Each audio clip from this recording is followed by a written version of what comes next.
Σήμερα, οι εγκαταστάσεις του ομίλου Αναστασιάδη μετατρέπονται σε χώρο προσφοράς, ανιδιοτελούς προσφοράς.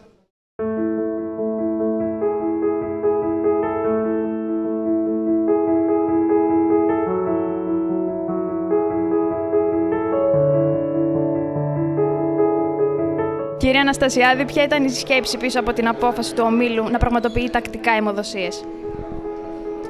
Ο σεβασμός και η υποχρέωση της προσφοράς στον συνάνθρωπο.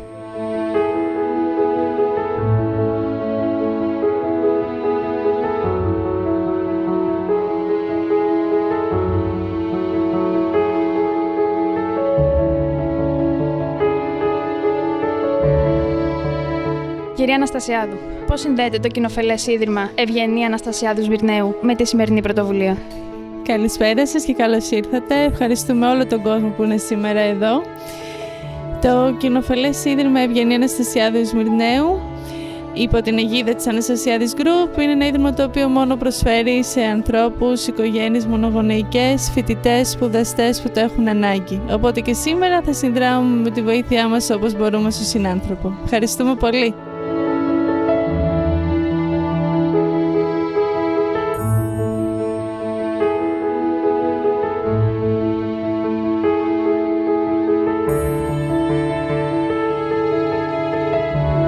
Κύριε Δράκη, καλησπέρα σας. Τι προσφέρει η εθελοντική αιμοδοσία, τόσο στο κοινωνικό σύνολο, όσο και στον εθελοντή αιμοδότη? Καλησπέρα σας. Η αιθελοντική αιμοδοσία, σε ό,τι αφορά τον ίδιο τον εθελοντή αιμοδότη, προσφέρει στον ίδιο ένα μίνι ιατρικό αυτοέλεγχο, τσεκάρτη, πίεσή του, αιματοκρίτης του, καρδικός ρυθμός. Επίσης, σταθεροποιούνται τα επίπεδα σιδήρου και επίσης βοηθάει στην αναγέννηση των ερυθρών αιμοσφαιρίων του. Σε ό,τι αφορά το κοινωνικό σύνολο, δίνοντας κάποιος θελοντικά αίμα, σώζει μια ζωή. Δηλαδή δίνει αίμα σε κάποιον που έχει ανάγκη από μετάγγιση, η οποία είναι χρήσιμη για την επιβίωσή του. Επίσης νιώθει και μια ικανοποίηση ο εθελοντής αιμοδότης ότι έχει συνεισφέρει στο κοινωνικό σύνολο.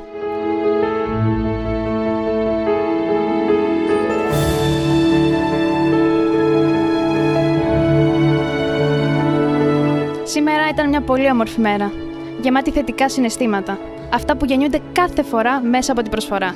Η συμμετοχή του κόσμου ήταν πραγματικά συγκινητική.